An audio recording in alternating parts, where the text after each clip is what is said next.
In the wake of the FTX collapse and the downfall of SBF, arguably no project or protocol saw more FUD and damage than Solana. But since then, they've come out smelling like roses. Development is up. People did not leave. The community is strong. And price, of course, has also risen back to those levels where it was before the FTX drama. I talked to Austin Federa today, who's the head of the Solana Foundation, about everything that's being built there and, of course, what it was like going through the last few months. You guys don't want to miss this. Let's go.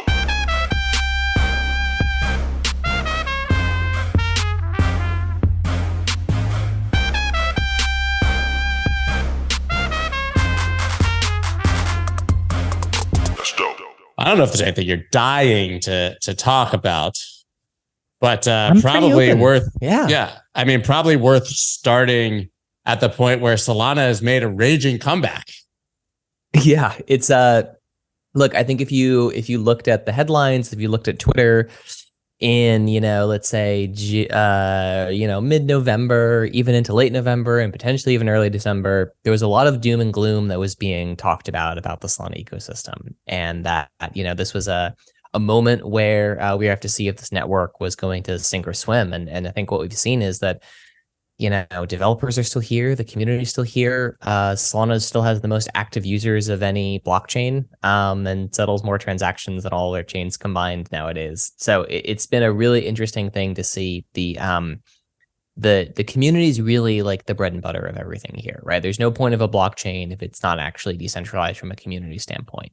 And so what we saw is a really quite scary moment when I think there was something around 30 million SOL being unstaked from validators. And, I think the fear in the community and for some of us at the foundation too, was this was all sell pressure. And it turned out that it was not. It was folks potentially getting ready to sell. But then everyone just was like, yeah, is anyone else going to blink? And no one blinked. And, we got through it. So it's been really, it's been pretty cool to see the community really come together and start deploying tooling that kind of pulls out some of the FTX parts of the ecosystem out. Like Serum has been redeployed as open book. And that's cool. The same. Yeah, it's the same open source code, but now it's a community run project. And so, it's been great to see little things like that pop up. So was the fear sort of being perpetuated, which I understand where it was coming from, obviously. I mean, everything on the back of FTX sort of got this extremely amplified, and Solana obviously took the brunt of that. But was it largely hyperbole, or was there legitimately a risk at that point when you saw people, withdrawing, and that there was a concern that, oh no, maybe we can't continue on? I don't think there's ever a risk that the project was going to truly fail. I think at the end of the day, you can't kill any open source piece of software. People can only abandon it. And so the fear was, and, I think a lot of people in the community, some people in the community kind of hold it against folks who got out or, decided, this is the moment to go cross chain, or something along those lines. And I don't think you can blame folks for that. I think, as FTX, I think when the initial rumors of the FTX story broke, almost universally on the foundation team was like, oh, this is just Binance FUD. This is just two billionaires jockeying with each other to see, who can take a little bit of market share from the others. And it's just, when elephants fight, the grass gets trampled, right? And so that's kind of what it felt like a little bit from that perspective of like a bunch of retail users are going to get hurt by this, but fundamentally there wasn't a story here. And then, very quickly it became the case that wasn't the case. And I think when you have that much confidence lost in such a prominent ecosystem player for all blockchain ecosystems like FTX, I mean, they were massive investors in Polygon and Aptos and Sui and Solana, of course. That fear is real. And I don't think you can really hold that fear against folks. So, in retrospect, was there anything to be afraid of? No, but, fear usually doesn't operate on perfect information. I mean, in fact, when everybody says something's going to zero and is dead, that's usually your greatest buy signal as a trader or investor that there is, but really hard to execute that in the moment. Yeah, I don't think I can say anything about that, but of course, I've heard that as well. I'm just saying, I mean, that, going back to the earliest days of trading anything, that's a truism, I think, that's universal. Completely. Yeah. And was it overblown how much involvement Sam and FTX actually had as well? I mean, obviously, like it goes back to the famous tweet Right. with Coin Mamba, I'll buy all your Solana now for $3 and fuck off. Yeah. That was amazing for a couple of years there, but it's not that fun when they drudge it back up. It's interesting because I think the thing folks forget is that Solana launched its mainnet beta in March of 2020 in the depths of an incredible financial recession. The world was in lockdown. Like I'm in New York City. Like we weren't really leaving our apartments. Like I'm in Brooklyn. I can look over onto, the highways on the edge of Manhattan. And like, it was just ambulances 24/7 for 3 weeks and like no one else on the road. And I think we forget like A, how scary that time was, but B, how capital scared every market was at that point. There was no one making investments in anything at that point.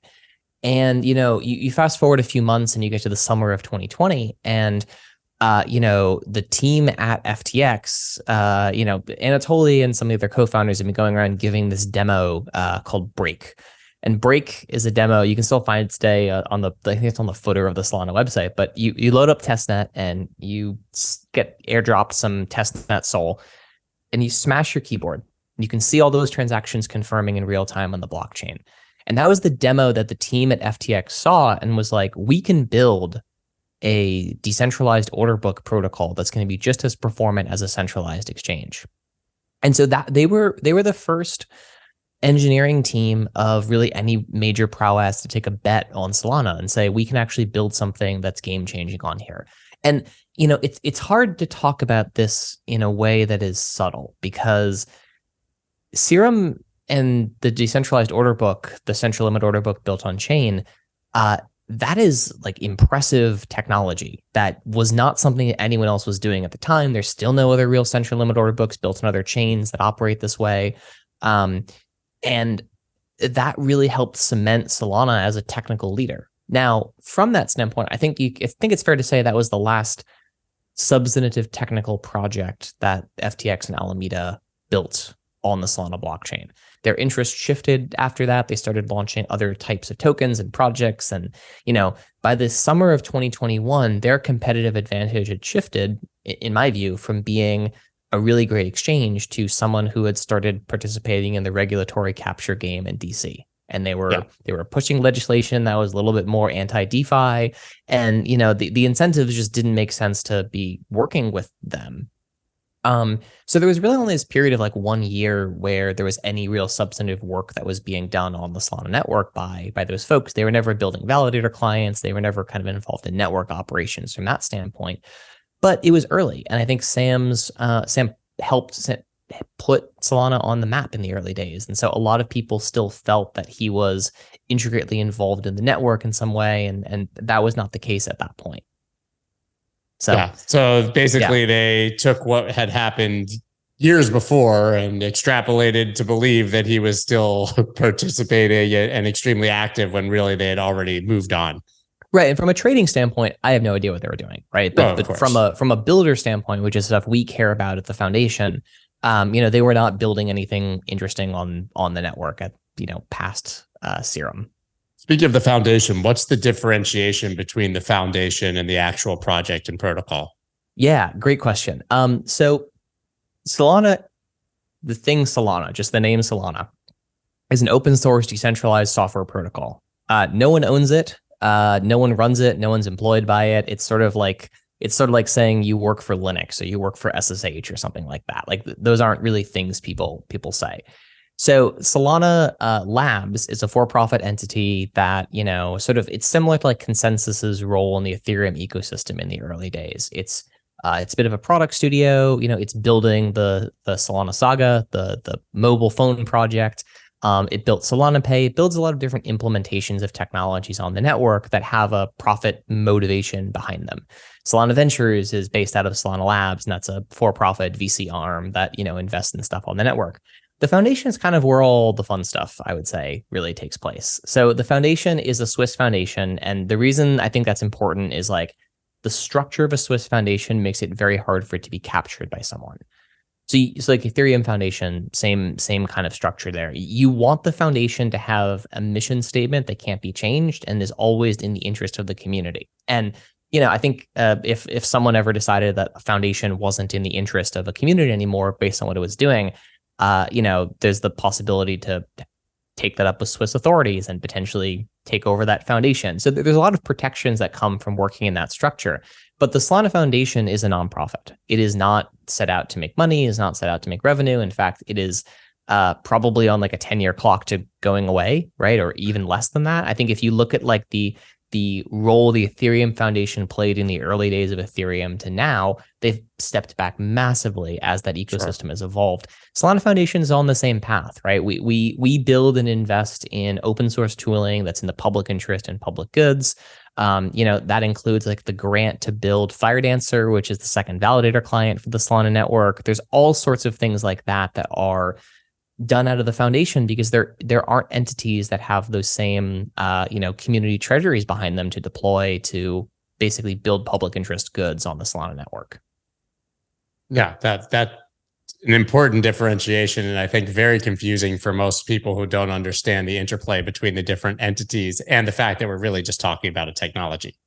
Yeah, it can feel like there's sort of a bunch of like arbitrary abstraction that goes on there, and part of this is decentralization, and part of this is like we got to work within the existing legal system, right? And so you really don't want a for-profit entity to be the one helping coordinate the protocol spec and protocol development, because their incentives could be to jack up fees and try to extract as much value as possible. Sure. Like you don't want a private equity firm to go buy the Ethereum Foundation and suddenly say like, all right, guys, like our goal is to maximize profit for this entity, not to grow the ecosystem. Yeah, absolutely. And you talk a lot about community. You've said it 5, 6, 7 times already.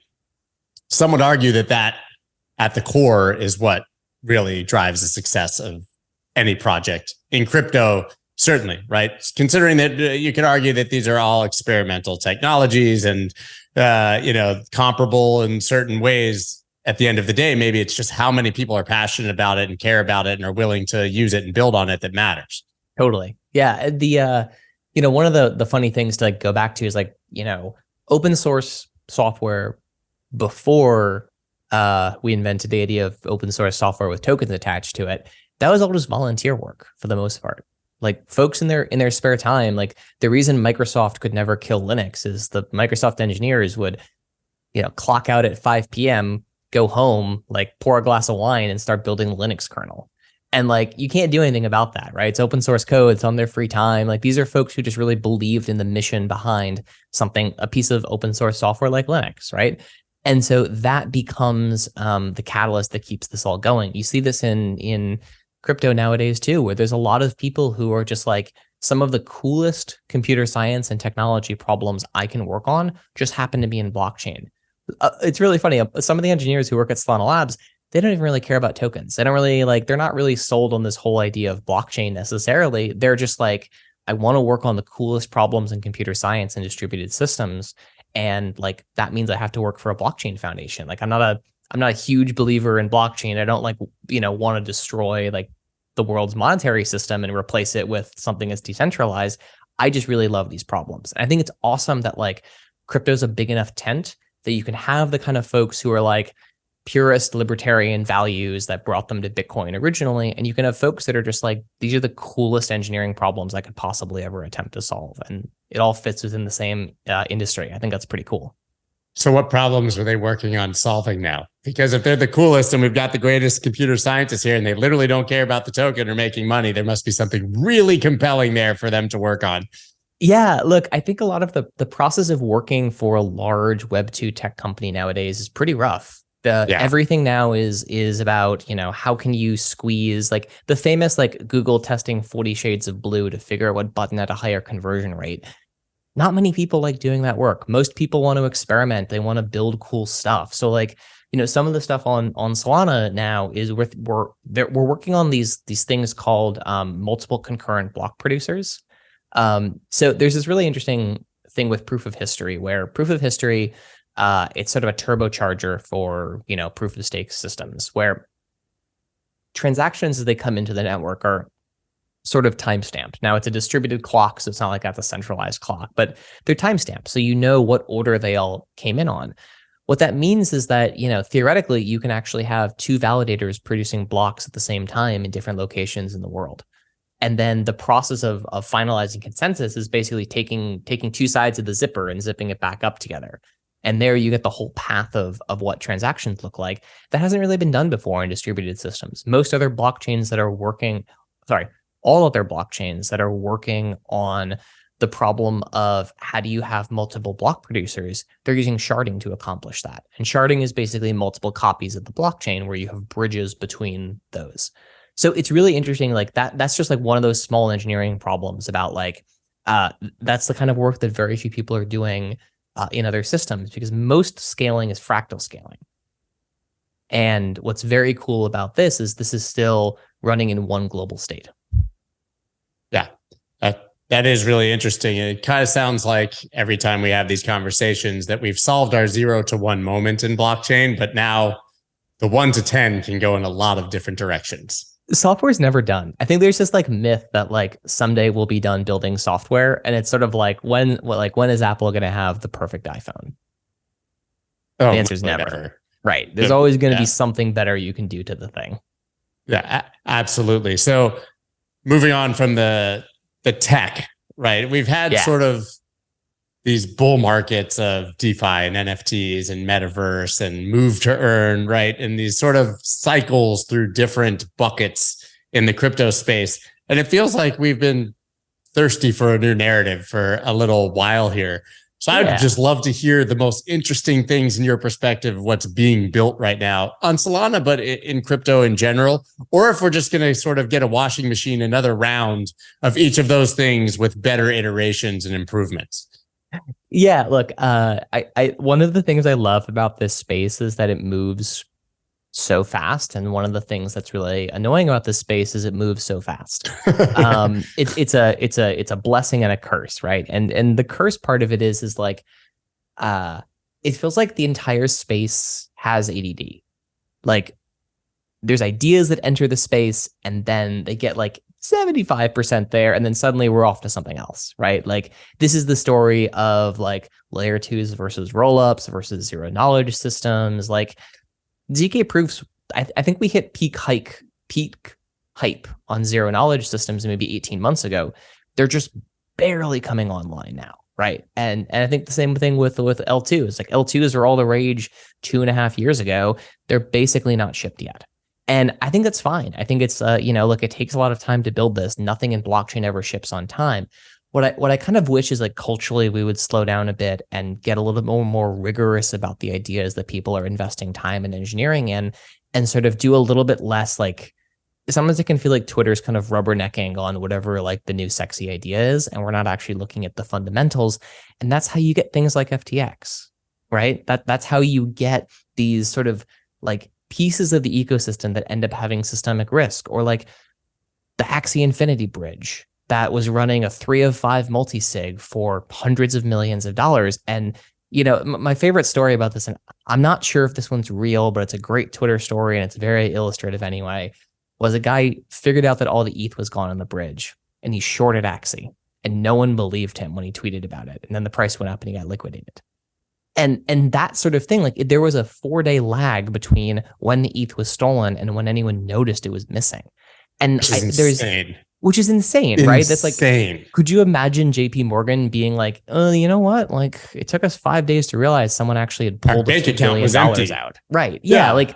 And that's kind of what I mean by that there's so much excitement, and there's so many people who are in this space for the right reasons, that they're really excited about the technology. They want to build something new. They see more of a future here. At the same time, sometimes you just need some operators and adults in the room who are saying yeah, these ideas are amazing. Let's actually spend the time to make sure we're building these things worthy of our missions and goals. I think that's kind of a really tricky one when the space wants a lot of forgiveness for mistakes. And I think we should have a lot of forgiveness for mistakes in the space. At the same time, we got to make sure that we're actually building something that is robust enough that it could be a replacement for the existing financial infrastructure. I think what you just described highlights two issues. One is that we're concerned about price and not fundamentals at the end of the day. Yeah. Right. And I think that that's been illustrated with different communities, certainly with different NFT projects, where it seems like they have this passionate community until the price goes down. Right. And then all of a sudden, people don't care so much about their lion or their turtle or their flamingo or whatever it was. So I think that the bulk of the community are speculators who are just chasing the pump. Right. So that's one. And just let me say the second, and you can address it, is that in technology, we love to move fast and break things. But when it's people's money, maybe you need to like move slow and not break things. I don't know. I'm still okay with moving fast and breaking things. I just think we need to be more transparent around like, Solana mainnet is still called Solana mainnet beta. And we get a lot of shit for that. You do. Can I say that on this podcast? Yeah. Oh, yeah. All right, great. Yeah, we get a lot of shit for that. I think it's honest. I think if you really look at it, like Bitcoin is probably the only network that's out of beta. I think everything else at the end of the day, Ethereum just literally changed the engine while the car was still going down the highway. It was clearly a beta. It was an incredible technical feat, like huge props to all the folks who pulled that off. But like you look at the roadmap of Ethereum and we are still very far out from that end state vision. I think that means it's probably still a beta. I don't know. Like this is just kind of one of those things that I have struggled with because, block explorers don't make it clear what's been audited. Wallets don't make it clear what's been audited. Protocols often don't. Like things like formal verification all really address this stuff. But I think the risk for this space over time is that these things that get hacked, these exploits that happen, the sort of the trust me bro kind of mentality of this stuff ends up making it so we basically miss out on an entire generation of adoption. And that would be really bad. I would hate to see that. It's sort of the same way that like for all of the flack Facebook got for, everything from the social experiments that they ran on people's timelines, see if they could make them happy or sad, to the election interference stuff, to all of that. Like Gen Z just is not on any Facebook or Meta projects. And you can really see in the price of that company right now, how much that's hurting them. And I'm not very worried about it, but it is in the back of my mind every once in a while about like, are we being honest enough to be worthy of the future we're trying to create? Right. So how much did all of the events then of 2022 damage that vision long term? Do you think that's a bump in the road? Or do you think that, oh, wow, we really lost, a meaningful percentage of potential market participants who would have been or already were passionate about this? I think FTX did a huge amount of damage, right? I think if most people's first impression of something on crypto is a Super Bowl ad, and then 9 months later or 11 months later, the thing's insolvent, I don't think that's great. And if you look at all of the failures of 2022, apart from Terra, it was all centralized finance that failed. Yeah. That just happened to be trading crypto assets. It wasn't DeFi that failed. It wasn't the chains that failed. And you can make an argument that Terra was basically CeFi at the end of the day. I think that's a pretty compelling argument there. But fundamentally, or that it was just a failed experiment and it was something that didn't work, and a lot of people happen to have money in it when it happened, which is to my point earlier. Yeah, exactly. Right. It's like, but the stuff that failed wasn't crypto. But I don't know if the average person looking from the outside cares. They don't. Should they? Should they? Yeah. Look. Yeah, but I think that's an echo. I agree with you, of course, because I'm in our echo chamber. But like, think about all the things in life we're dismissive of because they go bad that maybe we should have cared about. Yeah, but I think this is way more universal than just crypto. And I think we fundamentally have an opportunity here that, like, if you go back to like the pre.com bubble, or even before a bunch of those things ran up, there were a bunch of incumbent monopolies that basically everyone hated, but they had no option. Liberals hate YouTube. Conservatives hate YouTube. All the social media platforms, the same thing. Across the board, if you are, anywhere outside of the middle, you're probably mad at the social media platform you use for some form of perceived bias or perceived censorship, right? Like liberal socialists are upset about it. Like very far right Republicans or whatever you call them nowadays are upset about it, right? Like Right. it's pretty universal that like these centralized entities have failed the intent of what we want them to do. There's no good options now. There isn't a good decentralized Twitter. There isn't a good decentralized YouTube, but give it a few years and somewhere on one network, there's going to be that sort of stuff. And I think people actually like the one people don't care about is privacy, right? Universally, we see people don't ever choose privacy. They always choose convenience. But I think when we're talking about things like censorship, when we're talking about, PayPal with that weird terms of service thing they put out, right? Like those things get to people on like an emotional level. They're like, something about it is like, wait a minute, this isn't the way I want an institution that I use as, and like I'm in the United States, you're in the United States. Like, Yeah. it's not the way that like Americans want to interact with technology platforms in a highly mediated experience. And I think the problem right now is there's no alternatives that are good enough yet. But there's a huge market there for when someone cracks it. And I think that's the avenue back in. I think you're totally right that no one cares about crypto in the abstract, but like they're going to really care about the freedom that it gives people to use tools in different ways, especially as like the circle is closing on Apple, right? The circle's closing on Google. All these companies are laying off employees. They're focusing on revenue. They're going to get more anti-creator and anti-consumer as they go. I don't know, that's the trend I see over the last 2 years. That's very interesting because it implies that people care deeply about the problem, at least when it enters their sphere, right? Like you said, with PayPal, maybe they didn't know they cared about their privacy and their money until they saw that it could be threatened, but they're just not aware yet that this is the solution. I think that's super fair. And I don't think they need to be, right? Like if you think about it, like how many consumers are like, man, I'll only use stuff built on Rust. I don't want to touch C++. Yeah, exactly. Right? Like no one cares, right? We're trying to sell a base level implementation technology as a product to consumers. I don't think it works that way. But I think what you're going to see is the products built on top of blockchain that are user facing, give it a few years and maybe you don't really need to know the difference between your wallet on Solana and your wallet on Ethereum. Maybe that's all been abstracted away. The same way that like, unless you go to Europe, it really doesn't matter what credit card company you're using.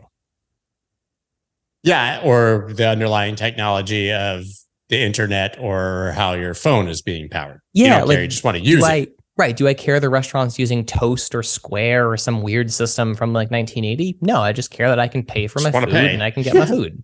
Yeah. It's interesting. Last time I spoke to Anatoly, I kind of asked him the question, is it possible to have one chain to rule them all? To reference the Lord of the Rings, yes. Or are we going to live in the multi-chain world, which you somewhat just described? And I thought he was going to say multi-chain because that's what everyone says. He says, no, we can do it all. I think we can do it all. Yeah. Except for storage. This is the thing where it's like, Solana is an execution level protocol at the end of the day. It's meant to be the fastest, most high throughput chain in one global state to execute all of the world's information. That's different than settlement. That I think there's a role for something like Arweave and Filecoin and these sort of long-term storage protocols. They're solving a very different problem.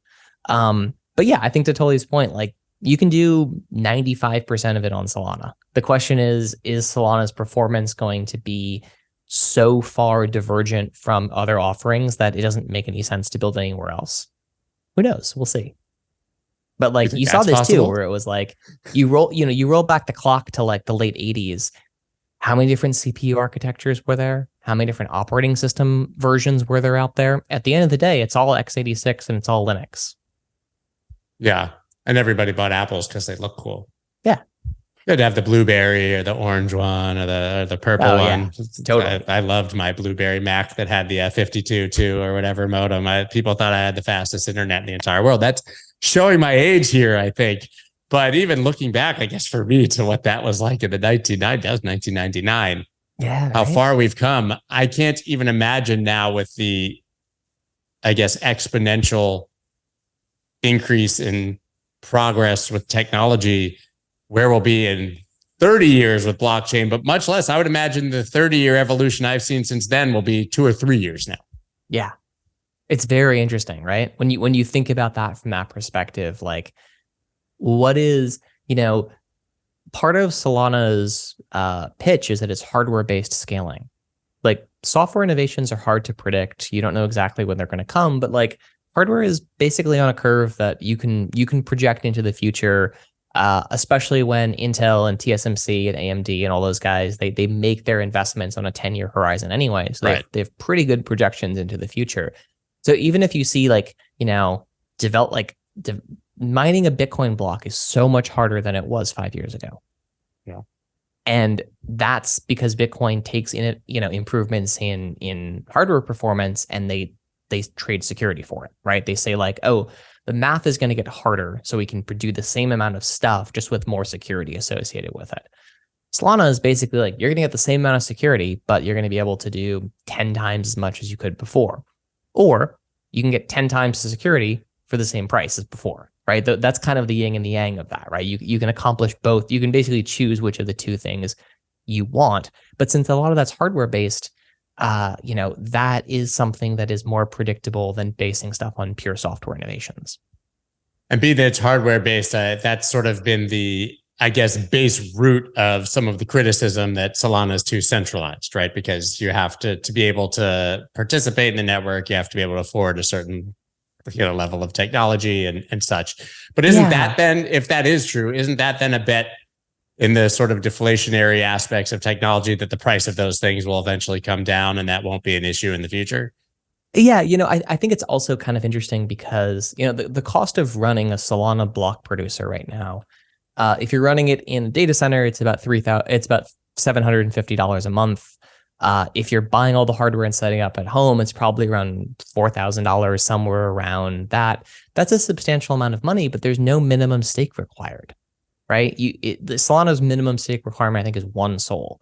It's not 32 ETH. 32 ETH costs a lot of money, right?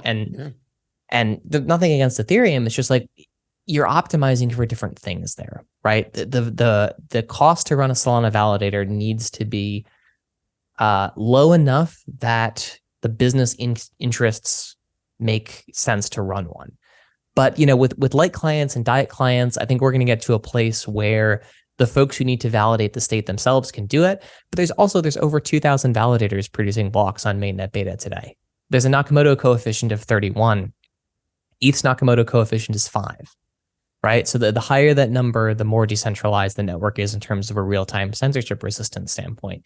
There's about 7,500 nodes on ETH2 running today. There's 2,000. There's about 3,600 on Solana. So Ethereum's definitely got more copies of the ledger out there. It's awesome, right? But we're not that far apart when you actually look at the details there. Is there a sort of number there where it ceases to be important? Right. I mean, is 7,500 different than 15,000, different than 75,000? Where does that curve sort of flatten where it's enough? So I don't know the answer. But yeah. So Tolly and I have talked about this. I think we, in a very unofficial way, we've both kind of got the idea that there's probably some magic ratio between the value transmitted over the network and the amount of decentralization required. So like, would all of us feel great about, $10 trillion transacting over a network with 100 validators? I think the answer is no. That doesn't seem great. Is 2,000 better? Yeah, but is 2,000 sufficient? I don't know. Like, I think if we're really talking about systems that are going to replace credit cards or they're going to replace ACH, we probably need to be talking about 10, 15, 20,000 validators on networks to really get to that point where that feels good. But that's not so far. That's not so far away, considering 0 to 2,500 or the number you said in just a short period of time. Yeah, I mean, look, the funny thing about all of this is there has to be a reason for people to run the nodes. They're not just running the nodes out of the goodness of their heart, right? The beauty of blockchain is it takes brutish human self-interest and it uses it for good, whereas most systems just ask you to be nice and hope you don't cause a problem. So, if there's an economic reason for people to run nodes, they're going to run nodes, whether that's staking rewards, whether that's for trading, whether that's for some other reason. That's the point of these systems is it's It's economic coercion, but in a positive way. I've never seen another system solve that problem the way that crypto does. It's really incredible how well self-interest aligns with creating the interest of the greater good. And it's funny. That to me is the greatest problem solved by Satoshi. The only thing that's come close to it, there's an economist named Elinor Ostrom who won the Nobel Prize for a bunch of research she did in the 90s and 2000s, which is basically a decentralized solution to governing the commons. This is that famous, philosophy problem of like, if everyone's allowed to graze their sheep on the town common, the incentive is for everyone to overgraze, because if you don't overgraze, you're a sucker. But if everyone overgrazes, the field is completely destroyed. She has a whole framework for how to build, they're called collective self-management organizations.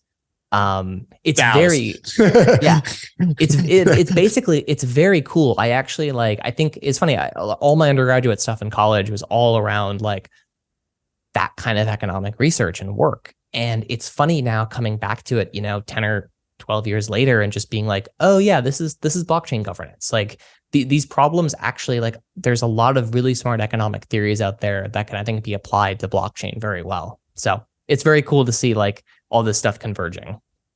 Right. In her case, it's theory and it's actually being built here. Exactly. Yeah. It's which is pretty remarkable. Yeah. I think that's one of the coolest parts about it personally. So I sort of hinted at this before and we went off on a bit of a tangent, but NFTs, DeFi, metaverse, is there anything new right now that you're seeing built that's getting you really, really excited? I was skeptical of blockchain gaming. I'm going to be honest. This time, which is interesting because Solana has been arguably the best place to build it. So yeah. But that doesn't just because you can build something doesn't mean you should build something. And for a long time, what I was basically seeing is a lot of large centralized gaming companies being like, we're going to have a few NFTs. We're Web3 now. And that kind of stuff always like rubbed me the wrong way, is a little grifty. What we've seen though is like, while a lot of those projects definitely started out that way, as the developers have gotten into it, they've kind of been crypto pilled just by the process of like building out an NFT. And we're seeing like gaming companies starting to do more and more stuff that actually is full Web3. And so that's really cool to see that sort of both of those things have combined and meshed really nicely to a point where I'm actually quite excited about blockchain gaming and seeing where that goes in the future. I would say decentralized social is another one. Yeah. But this is another thing where it's like, not yet. Yeah. That's definitely in that category of like, okay, let's not move on to the new shiny thing before we've figured out the old thing. I think like there's really smart people working on decentralized social. I think it will be awesome if it gets anywhere. We're still probably a year to 18 months away from real products at scale that will compete with the centralized versions. The gaming thing is interesting. You sort of talked about it from the perspective of the existing large-scale gaming companies coming in to adopt it, to basically find a way to utilize it within their existing framework. And then we have the crypto native or blockchain native gaming. And it seems like there's a sort of gaping chasm between them. Like we have these Axie Infinity type, really simple games where there's an economic model and you can make money, but we haven't built a Fortnite or a Call of Duty on blockchain yet. So do you think that, well, I guess the question there is, do you think that we'll get to the point where we have games that are sort of from crypto natives or blockchain natives that are actually competitive in quality with what's being built by these studios? I don't see a reason over the long term that won't happen. I think the biggest challenge is historically, every game that's gone out and tried to crowdsource money on like Kickstarter or Indiegogo to like build a fan favorite, they've been terrible games or they've failed completely, right? And so I think the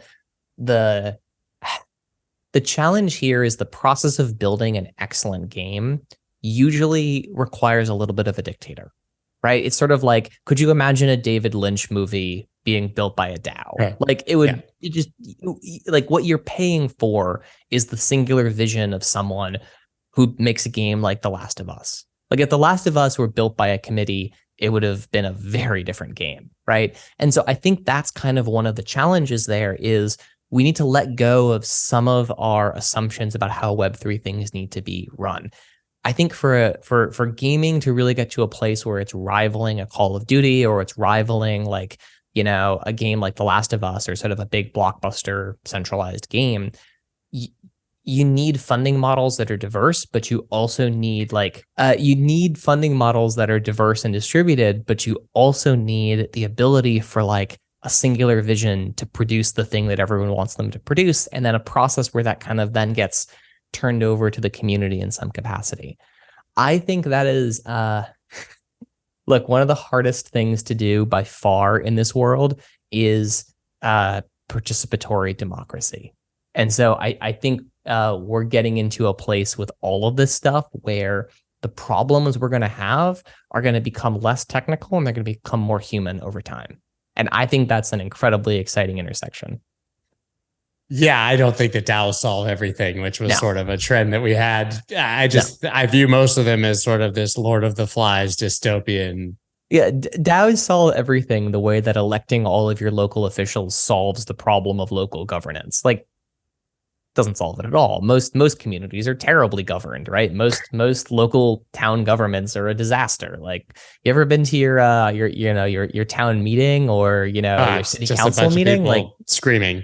Yeah, exactly. Right. It's like giving people a voice is not enough to ensure that things will be done well. There's a lot of structure involved in actually making that stuff work. Especially when people believe literally anything is fact and will scream it at the top of their lungs, unsubstantiated. Right. Exactly. So the flip side, I guess, of what you might be excited about, is there anything that you're seeing built in blockchain that just makes you shake your head right now and say, don't do that? Bad idea. Glaring red flags. I can't think of one off the top of my head, by the way, so I hate to put you on the spot. I'm going to say, I wouldn't say don't build it, but I think identity is a Pandora's box that we have to be very careful about opening. There's a ton of folks who've been talking about building identity on chain for a while. Look, I've spent enough time looking at how the ad industry actually works online to know that, like, Apple released this thing in Safari called differential privacy. And what it would basically do is it would produce a bunch of like random characteristics about your browser, and it would feed them to the ad networks to try and anonymize you.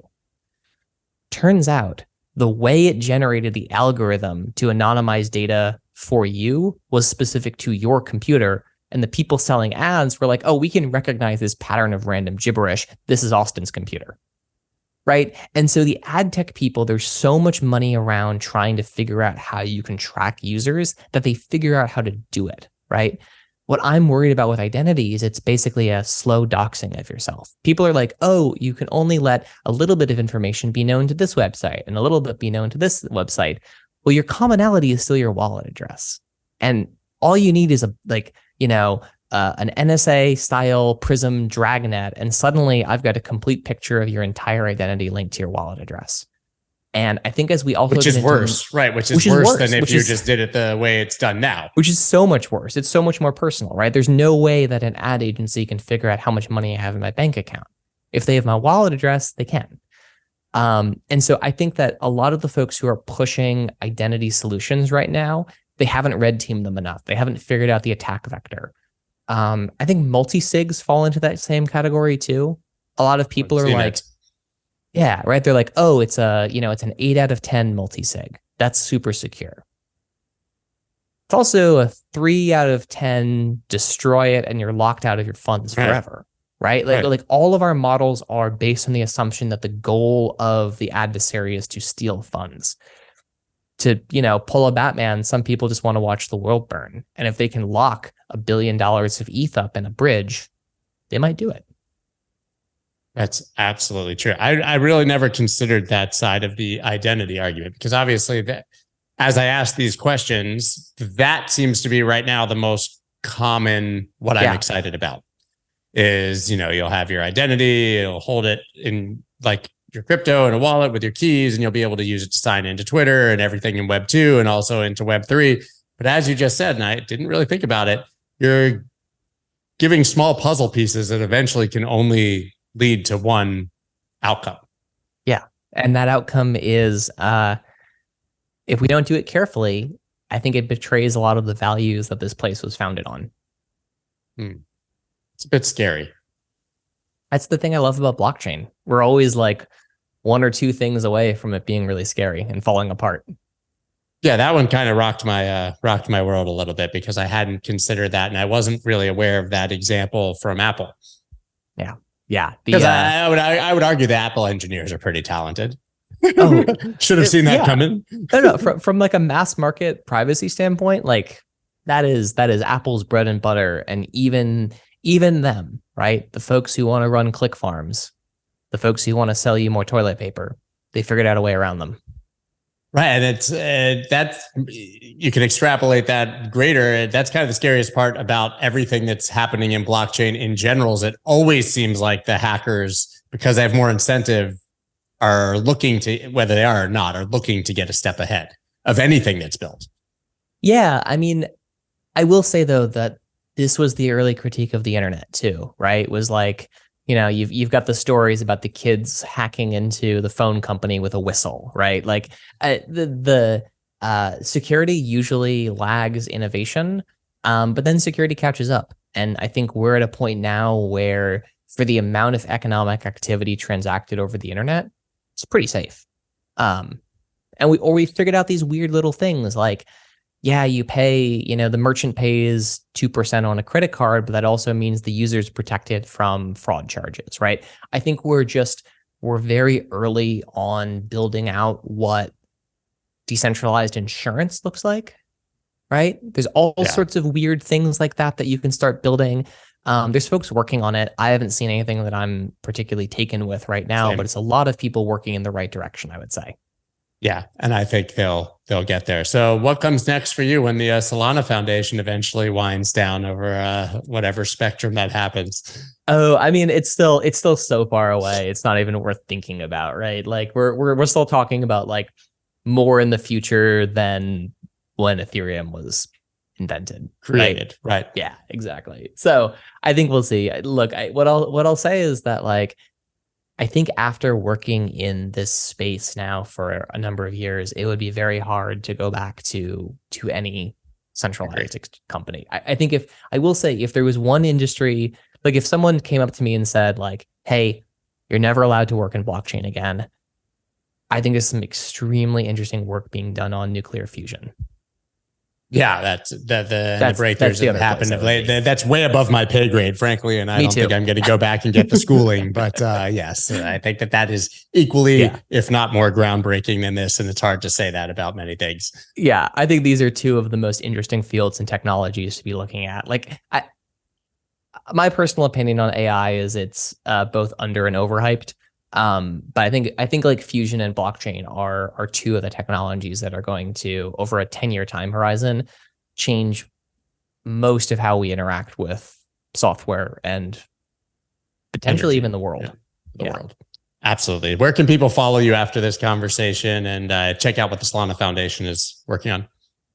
So Solana.com to learn about what's going on. If you're a developer, Solana.com/developers. We have a global hackathon launching soon. I'm not sure exactly when this episode comes out. It might already be out, but look for it in early February. And then for myself, Twitter is great. Just Austin_Federa on Twitter. Perfect. Thank you. I really appreciate that conversation. You made me think, which doesn't always happen, frankly, in these conversations, and it really gives some perspective as to what we should be building and what we shouldn't, and how fast maybe we should be doing it. So thank you for that. Yeah, this was great. Thank you. I would love to have you back down the road and for a check-in and see how far, I guess, along that path we are. Would love to. Thank you, Austin. It's been a pleasure. Thank you. That's dope.